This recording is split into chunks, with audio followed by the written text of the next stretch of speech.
কোন ভক্তি চাচ্ছেন তিনি? রসময় ভক্তি প্রার্থনা করছেন। কিন্তু আসাম প্রদেশেই এখানকার ধর্ম প্রচারকগণেরই উক্তি এটা। শাস্ত্রে এই কথা খুব সুন্দরভাবে বুঝানো আছে। আমরা যদি ভক্তির কথাও সামান্য যদি গ্রহণ করি, তাহলে এসব বিচার কখনোই আমাদের হৃদয়ে স্থান পাবে না। অজ্ঞান তমের নাম কহিয়ে কৈত, ধর্ম অর্থ কাম বাঞ্ছা আদি এই সব, তার মধ্যে মুখ্য বাঞ্ছা কৈতব প্রধান, যাহা হতে কৃষ্ণ ভক্তি হয় অন্তর্ধান। ভক্তকে যদি ভগবান মুক্তি দিতে চান, ভক্ত সে মুক্তি নিতে চাচ্ছেন না। কেন? মুক্তি নিতে গেলে যদি আমি ভগবানকে হারিয়ে ফেলি, ভজন কাকে বলছেন শাস্ত্রে? ভক্তিরস্য ভজনম, সেই পরতত্ত্ব ভগবানেরই ভজনকেই ভক্তি বলে। ভগবান কি একলা?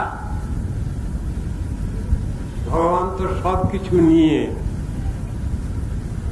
ভগবান ভক্তি ভক্ত সবকিছু নিয়ে ভগবান, অল ইনক্লুসিভ ওয়ান। সেই ভগবানকে শাস্ত্রে প্রকাশ করেছেন, ভক্তি শাস্ত্রে সেটা বিশেষভাবে প্রকাশিত হয়েছে। এবং ভক্তির শ্রেষ্ঠ গ্রন্থ শ্রীমদ্ ভাগবত, যাকে বলা হচ্ছে ব্রহ্মসূত্রের ভাষ্য, গায়ত্রীর ভাষ্য, এসবগুলো বলা হলো। সুতরাং তত্ত্বদর্শন আলোচনা করতে গেলে আমরা দেখতে পাই যে এই কলিযুগে আচার্য শঙ্করের ব্রহ্মবাদ অচল। তিনি তো ভগবদ আদেশে ভগবানের আজ্ঞা পালন করেছেন মাত্র। তিনি যে থিওরি বলতে চাচ্ছেন, বুঝাতে চেয়েছেন, সেটা যদি কেউ গ্রহণ করেন মনে প্রাণে, তাহলে তাদের জীবনটাই শেষ। কেন এটা করেছেন ভগবান? তার একান্ত ভক্তগণকে রক্ষার জন্য ভগবানকে এটা করতে হয়েছে। এবং সেইটি প্রচার করবার জন্য হয়তো উপযুক্ত মাধ্যম ছিলেন শঙ্কর সাক্ষাৎ তিনি। কিন্তু তিনি একথা বুঝাতে গেলেও মাঝে মাঝে আচার্য শঙ্কর তার মোহমুদ্গরের মধ্যে ভগবানের নাম করতে ছাড়েননি। খুব দুঃখ কষ্ট করেই তিনি ভগবানের বিরোধী কথা বলেছেন। একান্ত শরণাগত শিব ঠাকুর মাঝে মাঝে তিনি ভগবানকে ভুলে না যান, সেই জন্য ভজ গোবিন্দম ভজ গোবিন্দম গোবিন্দম ভজ মূঢ়মতে প্রাপ্তে সন্নিহিতে মরণে নহি নহি রক্ষতি ডুক্রিয় করণে। কথাগুলো তিনি উচ্চারণ করেছেন। কেন? পাশে যদি আমি আমার প্রেমময় ভগবানকে ভুলে যাই। আচার্যের দোষ নাহি, ঈশ্বর আজ্ঞা হইল, অতএব কল্পনা করি নাস্তিক শাস্ত্র হইল। বুঝানো আছে চৈতন্য চরিতামৃতে ব্যাপারটা। অনেকের ধারণা যে আচার্য শঙ্কর বোধহয় বৈদিক মতবাদ প্রচার করেছেন। একেবারেই ভুল কথা। আচার্যের শঙ্করাচার্যের প্রচারিত যে নির্বিশেষ অদ্বৈতবাদ, সেটা অবৈদিক মতবাদ বলে শাস্ত্রে বলা আছে। মায়াবাদম অবৈদিকম একথা বলা আছে। ভগবান আদেশ করেছেন, তুমি আমার ভক্তগণকে রক্ষা করবার জন্য বেদ বেদান্ত উপনিষদ সমস্ত শাস্ত্রের সব উল্টো পাল্টা ব্যাখ্যা দিয়ে দাও। আমার ভক্তের পথ ঠিক থাকুক। যারা এই কথাগুলো মেনে নিয়ে সেইটা বিশ্বাস করে চলবে তারা বঞ্চিত। সেই কথাই তো শাস্ত্রে বুঝানো আছে, বলা আছে, অতত্থানি বিতত্থানি দর্শয়শ্চ মহাভুজ প্রকাশং কুরুচাত্মানম আত্মপ্রকাশং চ মাং কুরু সাগমী কল্পিতস্তঞ্চ জনার্মদ বিমুখার গুরু মঞ্চ গোপয়জেন শাস্ত্রীষ্টিরেশ উত্তরোত্তরা। এসব কথাগুলো তো শাস্ত্রেরই বাক্য, এটাকে তো অস্বীকার করবার উপায় নাই। সুতরাং বিশুদ্ধ ভক্তিপথ যেটা, সেইটাই বৈষ্ণব আচার্যগণ জগতে প্রচার করেছেন আচার্য শঙ্করের নির্বিশেষ অদ্বৈতবাদ খণ্ডন করে। এটা আমাদের বুঝতে পারা চাই। ওটার মধ্যে খুব ভালো কথা নাই, মুখরোচক কিছু কথা শঙ্করাচার্য বলে দিয়েছেন। সেই বিচার যারা নেবেন তারা বঞ্চিত। নির্বিশেষবাদী মায়াবাদী। আচার্য শঙ্কর করলেন কি? বুদ্ধের শূন্যবাদকে ব্রহ্মবাদ রূপ চ্যানেলে চালিয়ে দিলেন। কথাটা বুঝানো যায় এইরকম ভাবে, old wine in new bottle. এছাড়া ওর অন্য কোনো ভালো ব্যাখ্যা হয় না। বিশুদ্ধ ভক্তিবাদ যদি জগতে প্রচারিত হয় তবে শঙ্করের মায়াবাদ, নির্বিশেষবাদ কর্পূরের মতো উবে যাবে। আচার্যগণের প্রাথমিক শিক্ষার মধ্যেই আছে এগুলো। আগে ভক্তি বিরোধী এলিমেন্ট গুলোকে ছাড়তে হবে, পরে পজিটিভ সামথিং আমাদের গ্রহণ করতে হবে। তো আমরা যেন উল্টো পাল্টা না করি, আমরা মানুষকে যেন ভগবান না বলে ফেলি, আবার ভগবানকে যেন মানুষ না বলে ফেলি।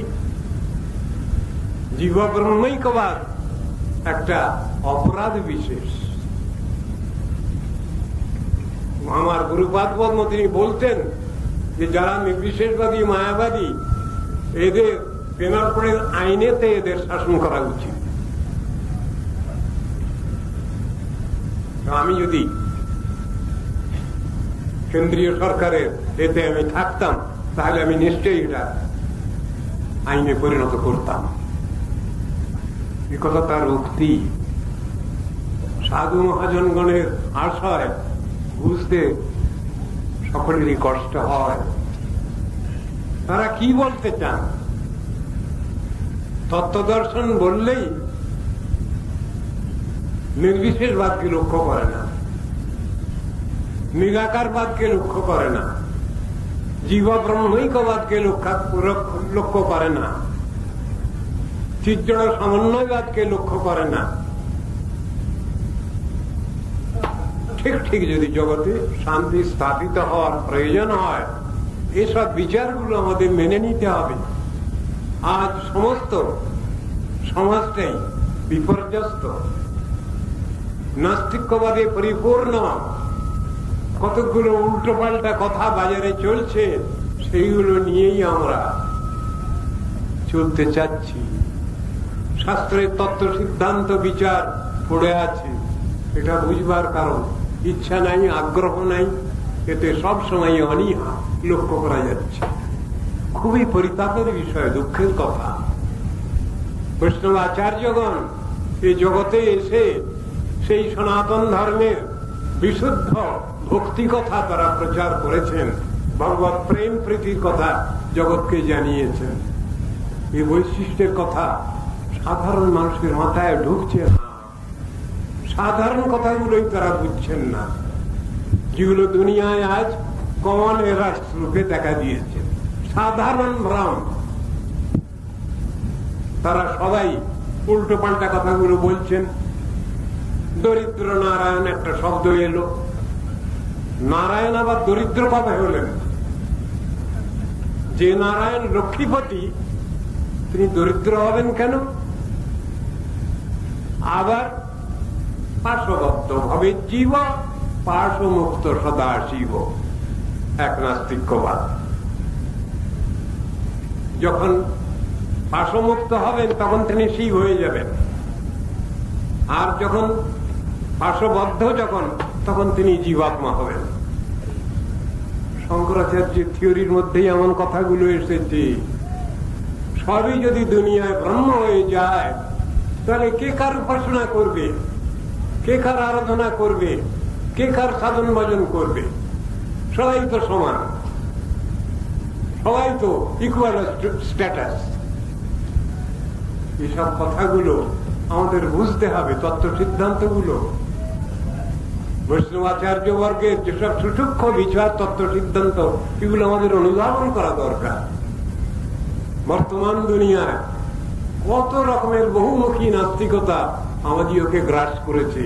এর হাত থেকে যদি রক্ষা পেতে চাই আমরা, তাহলে শুদ্ধভাবে ভক্তি কথাই আলোচনা করতে হবে, গীতা ভাগবতের কথা আলোচনা করতে হবে, তবে আমাদের রেহাই। তা নাহলে সব শেষ হয়ে যাবে। মানুষ তো কিছু পাতিও নিতে পারছে না পজিটিভ সাইডে, সবই নেগেটিভিটি গ্রাস করছে। না শত বিদ্যতে ভাব, না অভাব বিদ্যতে শত।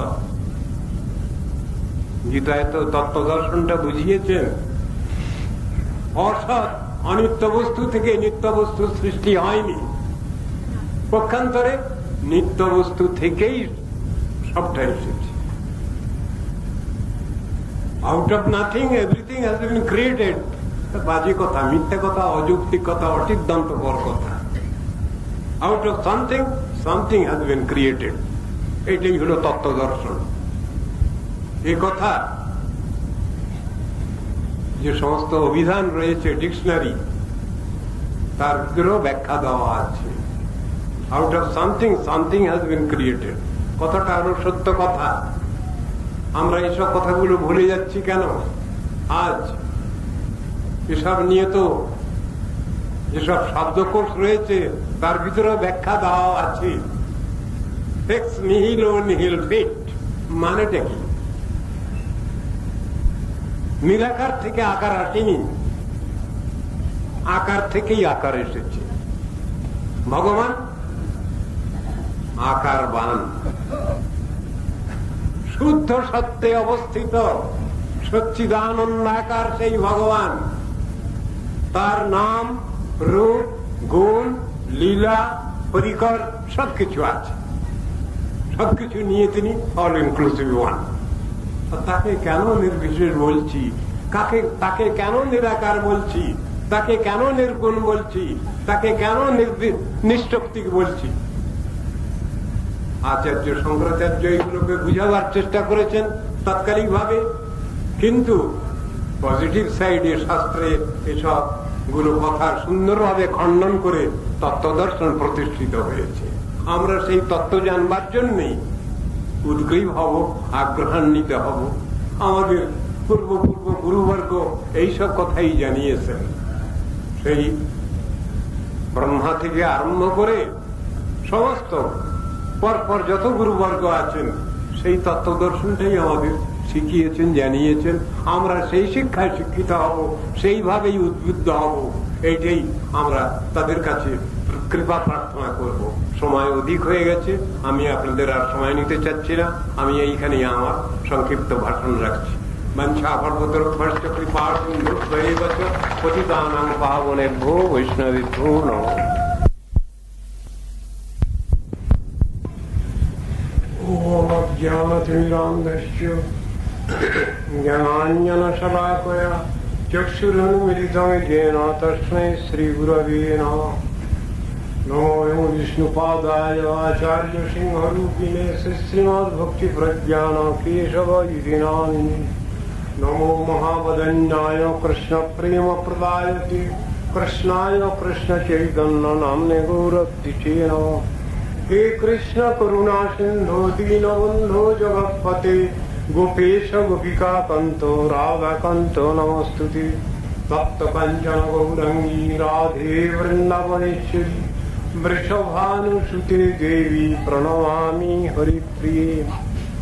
वंशाकल्पतरुभ्यश्च कृपा सिन्धुभ्यैव च पतितानां पावनेभ्यो वैष्णवेभ्यो नमो नमः। हरे हरि। सर्वाग्रे अस्मदीय गुरुपाद पद्म जगद्गुरु नित्यलीला प्रविष्ट विष्णुपाद शिष्य भक्ति प्रज्ञान केशव गोस्वामी चरणी अनंत कोटि साष्टांग दंडवत प्रणति। तदंतर पूजनीय वैष्णव वृंद सुधी सज्जन मंडली मातृमंडली चरणेও আমার असंख्य दंडवत प्रणति।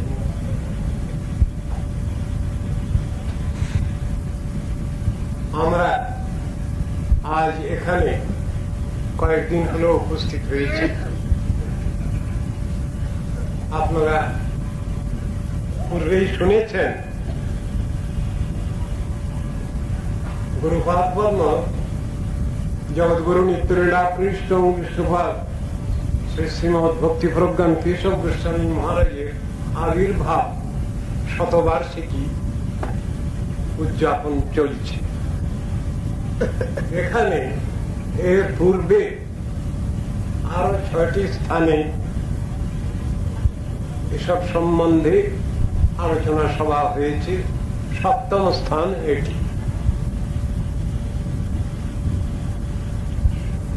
গুরুপাদ পদ্মের কথা বর্ণনা করতে গেলে তার অতিমর্থ চরিত্র এবং তার শিক্ষা বর্ণনা করতে গেলে জগৎগুরু শ্রীল সরস্বতী প্রভুপাদের কথা অবশ্যই আলোচনায় আসবে, কেন তিনি তার গুরু। শ্রীল সরস্বতী ঠাকুর প্রবল প্রতাপী, সমগ্র ভারতবর্ষে এবং বহির্বিশ্বেও এই সনাতন ধর্মতত্ত্ব শ্রী চৈতন্য মহাপ্রভুর প্রেম ধর্মের কথা তিনি তার একান্ত সেবকগণকে প্রেরণ করে সেসব কথা প্রচার আদি করেছেন। আসাম প্রদেশে গৌড়ীয় বৈষ্ণব ধর্মের প্রচারের ভার সরস্বতী প্রভুপাদ দিয়েছিলেন পূজনীয় শ্রীনিমানন্দ সেবা তীর্থ সম্প্রদায় বৈভবাচার্য প্রভুর উপর ভার দিয়েছিলেন। তিনি সেই তদনুসারে সমগ্র আসাম প্রদেশে নিম্ন আসাম এবং উপর আসাম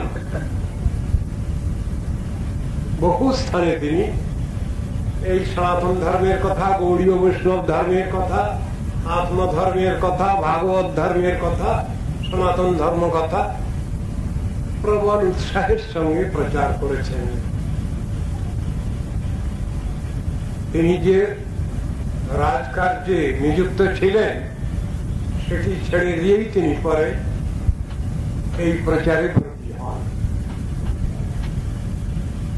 কীর্তন বলে একটি মাসিক পত্রিকা অসমীয় ভাষায় তিনি প্রকাশ করতেন। তাতে তিনি বিরুদ্ধ যত মতবাদ সেসবগুলো তিনি দুর্দণ্ড প্রতাপী বাদ প্রতিবাদ করতেন এবং তত্ত্ব সিদ্ধান্ত স্থাপন করতেন। अस्मदीय गुरुपाद पद्म श्रील भक्ति प्रज्ञान केशव गोस्वामी प्रभुर संगे तार सम्पर्क दुजन सतीर्थ गुरु भ्राता, किन्तु पूजनीय निमानंद प्रभु सब समय आमादेर गुरुदेवके बड़दा बोलेई जानतेन। आमादेर गुरुदेवके मिशने सबाई बड़दा बोलेई सम्मान करतेन। निमानंद प्रभु ताई करतेन। निमानंद प्रभु बराबरी गुरुपाद पद्मेर प्रति खूबी श्रद्धालु छिलेन और गुरुपाद पद्म निमानंद प्रभुर प्रति एक अद्भुत स्नेह বৈচিত্র্য রাখতেন। আমরা যতদূর দেখেছি পূজনীয় নিমানন্দ প্রভুর সাক্ষাৎ সেবা করবার কিছু অধিকার যোগ্যতাও আমার হয়েছিল। দেখা যায় সেখানে তিনি তার যত শিষ্যবর্গ আছে সব শিষ্যগণকে তিনি দেহ রক্ষার পূর্বে নিমানন্দ প্রভু তিনি বলে গেলেন, তোমরা সবাই আমার অবর্তমানে শ্রীল কেশব মহারাজের আনুগত্যে থাকবে, তার উপদেশ নির্দেশ নিয়েই তোমরা চলবে, তাহলেই তোমাদের পরমার্থ ক্ষেত্রে কল্যাণ অবশ্যম্ভাব। এসব বিষয়ে বহু চিঠিপত্র তিনি আদান প্রদান করতেন, সেসব চিঠিপত্র এগুলো প্রমাণ করে। দুজনের সঙ্গে অদ্ভুত স্নেহ মমতা ছিল। তার জন্যই আমাদের গুরুপাদ পদ্ম এখানে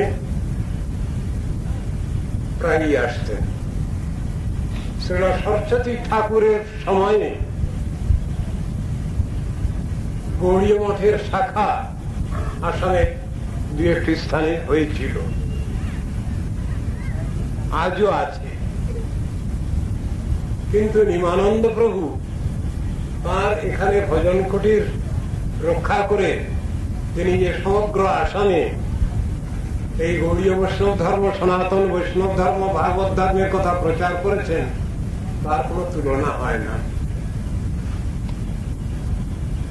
আমার মনে পড়ে 1952 সালে আমরা আমাদের গুরুপাদ পদ্মের সঙ্গে সর্বপ্রথম গোরখগঞ্জে পৌঁছি। কয়েকদিন পরেই ওদিককার লাইনটা, পার্বতীপুর লাইন, বন্ধ হয়ে যায় এবং তারপরে আমরা গোরখগঞ্জ থেকে এই ধৌড়িতে প্রচারে আসি গুরুপাদ পদ্মের সঙ্গে। আমরা সন্ন্যাসী ব্রহ্মচারী করে 15-16 জন ছিলাম। তার ভিতরে পূজ্যপাদ ত্রিবিক্রম মহারাজ, নারায়ণ মহারাজ ইত্যাদিও ছিলেন। এখান থেকে ক্রমশ প্রচারের পর যাওয়া হয়েছিল ভাটিপাড়া, বঙ্গাইগাঁও, এইসব করে আসামের বহু অঞ্চলে, অভয়াপুরী ইত্যাদি বহু জায়গায় প্রচারে যাওয়া হয়েছিল। নিমানন্দ প্রভুর সঙ্গে যে সম্পর্ক ছিল অসমতীয় গুরুপাদ পদ্মের, দেখা যায় তাদের প্রতি স্নেহ মমতা যেরূপ ছিল পরস্পরের, আবার কর্তব্য বুদ্ধি, দায়িত্ব বুদ্ধিও তদ্রূপ ছিল। এক জায়গায় পূজনীয় নিমানন্দ প্রভুর আবির্ভাব উৎসব হয়েছিল। সেখানে গুরুপাদ পদ্ম সেই অনুষ্ঠানে উপস্থিত ছিলেন। তিনি নিজেই নিমানন্দ প্রভুকে পুষ্পাঞ্জলি দিলেন।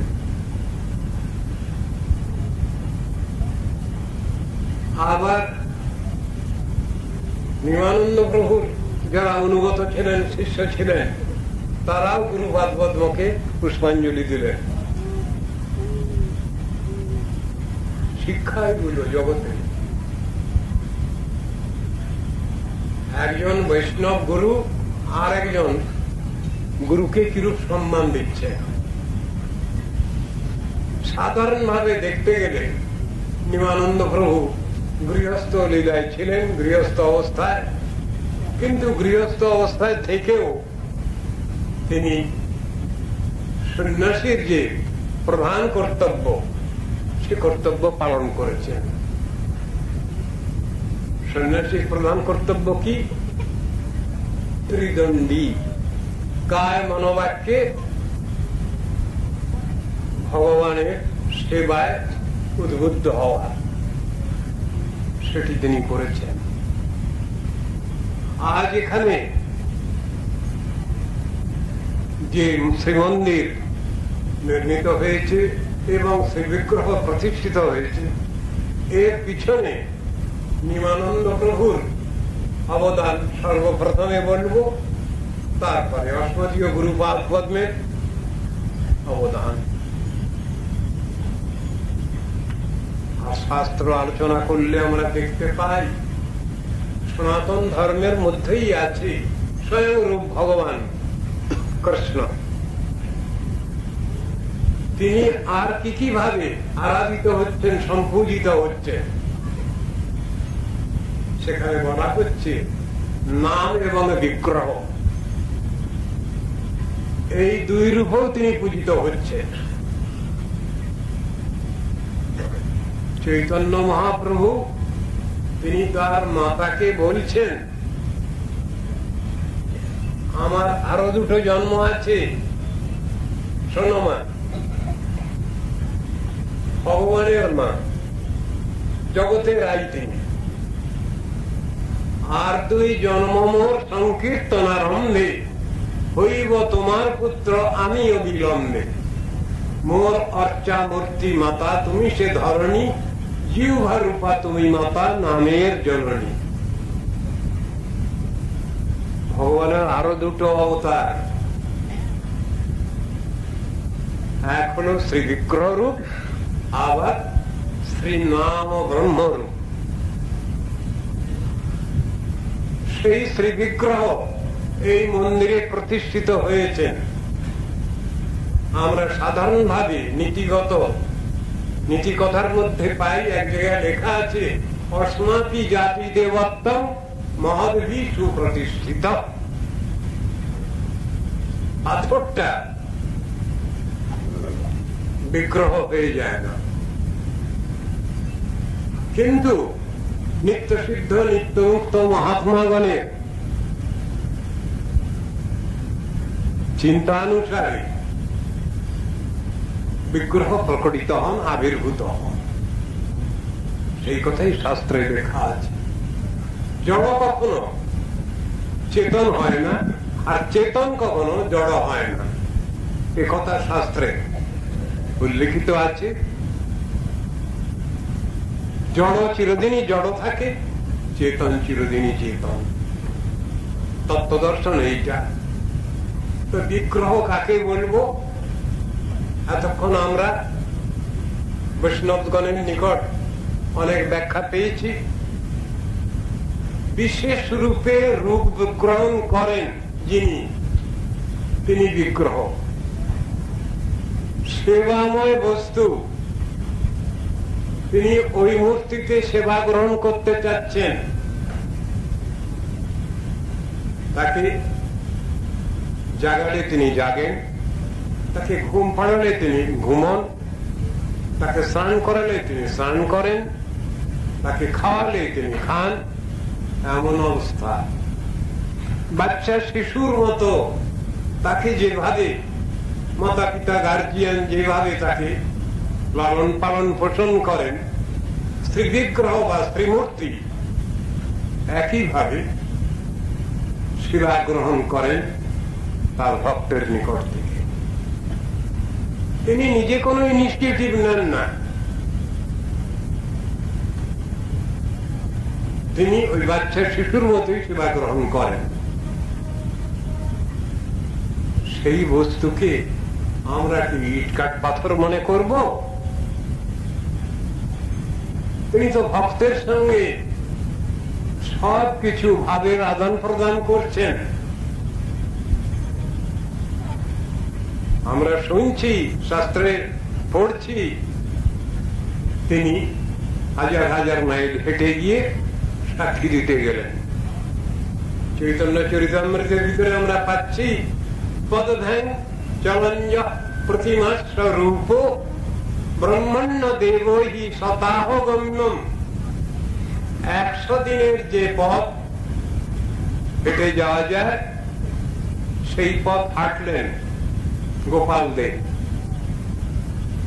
সাক্ষী দিতে গেলেন বিদ্যানগরে। 2 ব্রাহ্মণের কথানুসারে। তাহলে তাহলে ভগবান কিরূপ বস্তু? তিনি হেঁটে গেলেন, বললেন আমাকে 5 পোয়া চালের অন্ন রান্না করে ভোগ দাও, ওই খেয়ে আমি চলব। আবার বললেন আমার দিকে তাকাবে না, আমি তোমার পিছন পিছন যাব। বহু রাস্তা তিনি তাকাননি, কিন্তু সেই বিদ্যানগর গ্রামের মধ্যে পৌঁছে গেছেন যখন, তখন তিনি তাকালেন। আসিয়া গোপালদের তথায় রইল। এখনই আমি সাক্ষী সব ডেকে আনছি। ব্যাপার কি? সেই ভগবান তিনি যেমন সাক্ষী দিয়েছেন সাক্ষাৎভাবে, আবার তিনি মাধবেন্দ্রপুরীর জন্য ক্ষীর চুরি করে রেখেছেন। ইটকাট পাথরের কি এসব ক্রিয়াকলাপ দেখা যায়?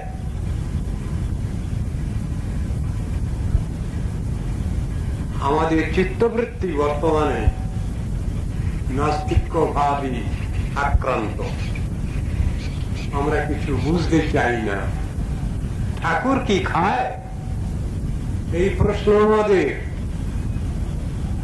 ঠাকুর নিশ্চয়ই খান। আমি যদি তাকে খাওয়াতে চাই, খাওয়াতে পারি। কথাটাই, ঠাকুর নিশ্চয়ই কথা বলেন, যদি আমি তাকে কথা বলাতে পারি। যিনি এক সময় কথা বলেছেন, সাক্ষী দিয়েছেন, সেই সাক্ষী গোপাল আজও তো বিরাজমান। সাক্ষী গোপাল ক্ষেত্রের স্থানে কই? তিনি তো সকলের সঙ্গে তেমন কথা বলছেন না, কিন্তু এক সময় তো তিনি বলেছেন, কারো কাছে ব্যক্তি বিশেষের কাছে বলেছেন। সব জিনিসটাই নির্ভর করে আমাদের শ্রদ্ধা ভক্তির পরে নির্ভর করে, অধিকারের পরে নির্ভর করে। সকলের কাছে ভগবান কথা কন না, সকলের কাছে তার নিজের ভাব ব্যক্ত করেন না। এসব কথাগুলো আছে। আমাদের যে জড় ধারণা, সেইগুলো নিরস্ত হওয়া দরকার। কিভাবে হবে? আমাদের সনাতন শাস্ত্রে, বৈদিক শাস্ত্রে এসব কথাগুলো বুঝানো আছে।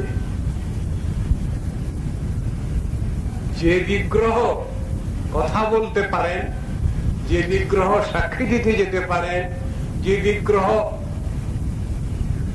ক্ষীর চুরি করে রাখতে পারেন, তা তিনি কি না পারেন? তাহলে সেই বিগ্রহকে কি আমরা বলবো তার চোখ কান নাক মুখ কিছু নাই, হাত পা কিছু নাই, এই কথা বলবো? শাস্ত্র কিন্তু তা বলেননি। শাস্ত্রে যা বলা আছে, সেই ভগবান তার ভক্তের কাছে তদনুরূপ আচরণই করেছেন, করেন, এখনো করেন। এটা বিশ্বাসের কথা।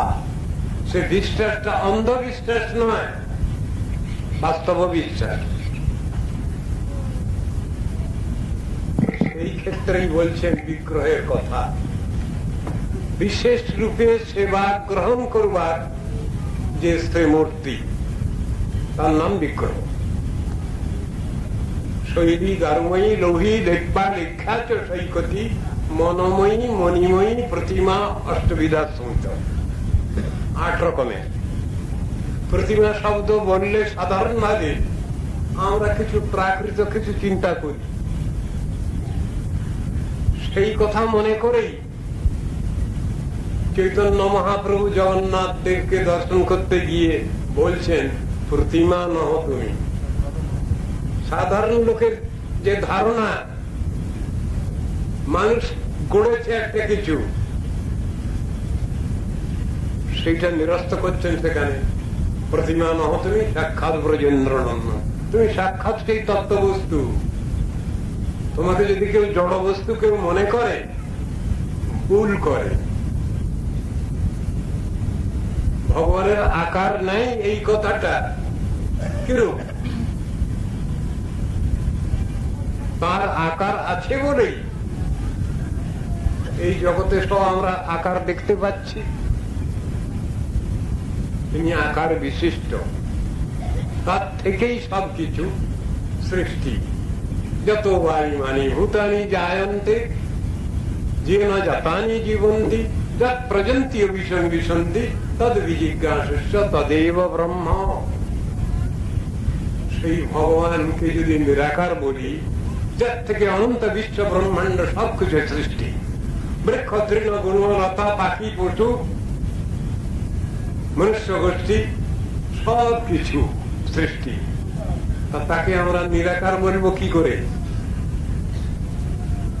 এইসব কথাগুলো ক্রিশ্চিয়ানিটিতে এবং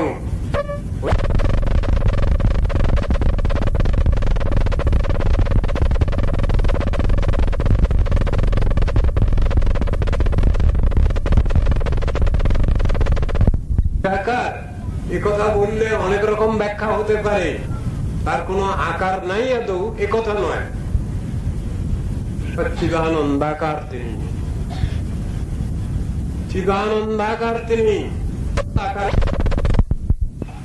তাকে সেবা করব, সেবা করলে আমাদের কল্যাণ হবে। সেই ভগবানই আবার নাম রূপে অবস্থিত, যে নামকে বলা হচ্ছে নাম ব্রহ্ম, শব্দ ব্রহ্ম, নাদ ব্রহ্ম, অ্যাবসলিউট সাউন্ড। শব্দ সামান্য, এই জগতে বায়ু বিলরণে সৃষ্টি হয়, সেটা এইখানেই মিলিয়ে যায়। আর শব্দ ব্রহ্ম কাকে বলছেন? অপ্রাকৃত জগৎ থেকে, বৈকুণ্ঠ জগৎ থেকে এখানে অবতরণ করেন, কার্য সমাধা করে আবার সেখানে ফিরে যান। এর নাম হল শব্দ ব্রহ্ম, নাদ ব্রহ্ম, নাম ব্রহ্ম। সুতরাং তত্ত্ববস্তুগুলো আমাদের বুঝবার চেষ্টা করতে হবে। যতদিন আমাদের মন জড়ভাবাপন্ন আছে, ভুল বুঝাবুঝির মধ্যে আছে, তত্ত্ব দর্শনের ভুল বুঝাবুঝি আছে, ততদিন পর্যন্ত আমাদের বাস্তব মঙ্গল লাভ করবার কোন সম্ভাবনা নাই। শাস্ত্র সেই কথাই শিখিয়েছেন। শাস্ত্র আলোচনা করলে আমরা এই তত্ত্ব সিদ্ধান্ত গুলো পাচ্ছি, বাস্তব সত্যের কথা, অ্যাক্সিওমেটিক ট্রুথ কথা, অ্যাবসলিউট ট্রুথের কথা। শাস্ত্র আলোচনা করতে হবে। শাস্ত্র আলোচনা না করলে আমাদের তত্ত্বজ্ঞান লাভ হবে না। তস্মাৎ শাস্ত্র প্রমাণন্তে, যে কথা আমি বা আমরা বলবো সেটা অ্যাক্সিওমেটিক ট্রুথ হওয়া চাই, তাহলে আমাদের কল্যাণ। আমাদের নিজেদের কোনো বিচার, স্পেকুলেটিভ মাইন্ডের কোনো বিচার চলবে না। যারা বিশ্বের জগৎ বরেণ্য ব্যক্তি বসে আছেন, চিন্তাশীল মনীষী যারা বসে আছেন, নিত্য সিদ্ধ নিত্য মুক্ত মহাত্মা যারা বসে আছেন, তারা কখনো বাজে কথা বলেন না, শাস্ত্রের কথাই বলেন। তাদের নিজস্ব কোনো বক্তব্য নাই। তারা যখনই কিছু হরিকথা ভগবত কথা বলবেন, তারা বলবেন শাস্ত্র এই বলেছেন, ভগবান এই বলেছেন, মুনি ঋষিগণ এই বলেছেন, আমার গুরুবর্গ এই বলেছেন, গোস্বামীগণ এই বলেছেন। এটাই হলো বাস্তব বিচার। আমাদের নিজেদের কোনো কথা নাই। আমরা যে সে রিভিলড ট্রান্সেন্ডেন্টাল সাউন্ড যাকে বলা হচ্ছে, বেদই বলুন আর ভগবানের সাক্ষাৎ বাণী বলুন, সেইভাবেই বুঝবার চেষ্টা করতে হবে। আমাদের নিজেদের চেষ্টার দ্বারা হবে না কিছু। ভগবান যাকে দয়া করেন, কৃপা করেন, তিনি তত্ত্ব দর্শন লাভ করেন। ঈশ্বরের কৃপালে হয়তো যাহারে সেই ঈশ্বর তত্ত্ব জানিবারে পারে। অনুমান প্রমাণ নহে ঈশ্বর তত্ত্ব জ্ঞানে, কৃপা বিনা ঈশ্বর তত্ত্ব কেহ নেই জানে। শাস্ত্র যা বলছেন, ভাগবত যা বলছেন, সমস্ত তত্ত্ব দর্শনের সেরা গ্রন্থ শ্রীমদ ভাগবত। তাই শ্রীমদ ভাগবতম প্রমাণম অমলম বলা হলো। অমর শব্দ প্রমাণ। যদি আমাকে বেদের কথা বুঝতে হয় তার ভাষ্য ভাগবত, যদি আমাকে ব্রহ্মসূত্র কথা বুঝতে হয় তার ভাগবতী তার প্রমাণ, মহাভারত যদি বুঝতে হয় ভাগবতী তার প্রমাণ, গায়ত্রী অর্থ যদি বুঝতে হয় তাহলে গায়ত্রীর ভাষ্য শ্রীমদ ভাগবতী তার প্রমাণ। আলোচনা করতে হবে। সব জিনিসটা হিসাবের মধ্যে আছে, হিসাবের বাইরে কিছু নাই। আমাদের যে অভিজ্ঞান, আমাদের যে দর্শন, আমাদের যে ইন্দ্রিয় বৃত্তি, এই সবগুলো যখন ভগবানের সম্পূর্ণভাবে ডাক্টেইল হবে তখন তত্ত্ব দর্শন লাভ হয়। তার পূর্বে হয় না। তার পূর্ব পর্যন্ত কই কই কই এই প্রশ্নই থেকে যায়। কিন্তু যখন বাস্তব জ্ঞান লাভ হয়, অভিজ্ঞান লাভ হয়, যাকে বলছেন চিদ বিজ্ঞান রহস্য, সেটার হলে আর কই কই থাকে না। তখন সবটার যত আমাদের কোয়েরিজ আছে, যত প্রশ্ন, যত সংশয়, সব ছিন্ন হয়। এই কথাই তো বলছেন, বিদ্যতে হৃদয় গ্রন্থি সিদ্ধন্তে সর্বসংশয়া ক্রিয়ন্তে চেষ্ট কর্মাণি মই দৃষ্টি অখিলাত্মনি। শাস্ত্র কথা আমাদের আলোচনা করতে হবে, ভাগবত কথা আলোচনা করতে হবে, সনাতন ধর্মের যে থিওরি আছে সেগুলো আমাদের বুঝতে হবে। আমরা কেবল হিন্দু নই, সনাতন হিন্দু। আর হিন্দু মুখে বললাম, কাজে সব উল্টো পাল্টা করলাম, তাহলে তো হিন্দু ধর্মের পরিচয় থাকে না, হিন্দুত্বের কোনো পরিচয় থাকে না। আর হিন্দু শব্দটাও এসেছে একটা সমালোচনামূলক কথা। হেদো হেদো থেকে শব্দটাই হিন্দু এসেছে। এটা ঠিক আমাদের পরিচয় নয়। হিন্দু শব্দ রাখতে যদি চাই আমরা, তাহলে সনাতন শব্দ তার বিশেষণ রূপে ব্যবহার করতে হবে। সনাতন হিন্দু, কেবল হিন্দু শব্দের ব্যাখ্যা হয় না।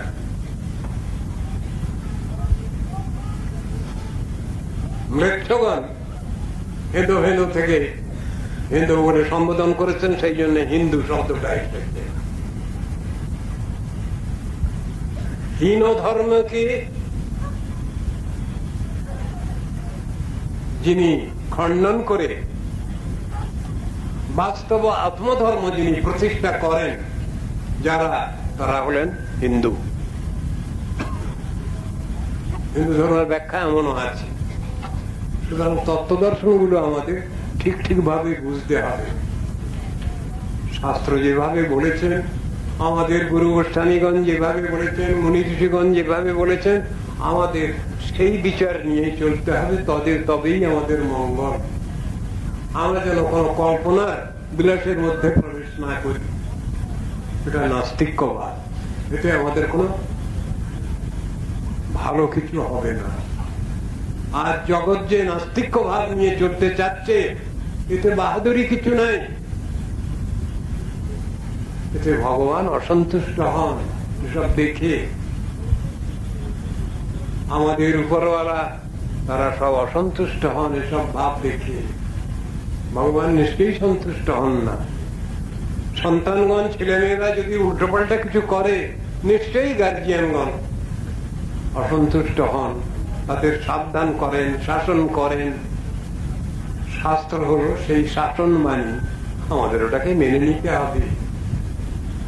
ভগবানের আদেশ, নির্দেশ, উপদেশ, শাসন মানি, তার নামই তো শাস্ত্র। ওটাকে আমরা অস্বীকার করছি কেন? নাস্তিক হলে কি সম্মান বেশি হবে আস্তিকের থেকে? আজ জগৎ নাস্তিক হয়ে পড়েছে। যদি বলেন কেন হয়েছে, শাস্ত্রেই তার উত্তর দেওয়া আছে। নিরীশ্বর শিক্ষার প্রভাবই আজ জগতের এই দুরবস্থা হয়েছে? সেই উত্তরই তো দেওয়া আছে। ভারত আবার জগৎ সভায় শ্রেষ্ঠ আসন লবে, কথাটা আছে, আপনারা জানেন, শুনেছেন। তাহলে একসময় শ্রেষ্ঠ আসন ছিল ভারতের, নষ্ট হয়ে গিয়েছে মাঝখানে। আবার আশা প্রকাশ করছেন কবি সেই স্থান পাবে, তা অচিরেই পাবে, আপনারা বিশ্বাস করুন। সেটা যে ভারত সমগ্র পৃথিবীকে কন্ট্রোল করেছে, সেই ভারতই আবার ফিরে আসছে, বাধ্য হবে। এটা জেনে রাখুন আপনারা। নাস্তিক হয়ে কোনো লাভ নেই। আস্তিক্য জীবন যাপন করলে ভগবানের এবং ভক্তগণের, সাধু সজ্জনগণের কৃপা, অনুগ্রহ, শুভেচ্ছা লাভ করা যায়। আমরা সন্তশিষ্ট সন্তানের মতো ঠিক সেইভাবেই চলব, এটাই আমাদের ব্রত হোক। সংক্ষেপ সময়, আমি আমার বক্তব্য এখানেই আজকের মতো রাখছি। বাঞ্ছা কল্পতরুভ্যশ্চ কৃপা সিন্ধুভ্যেব পতিতানাং পাবনেভ্যো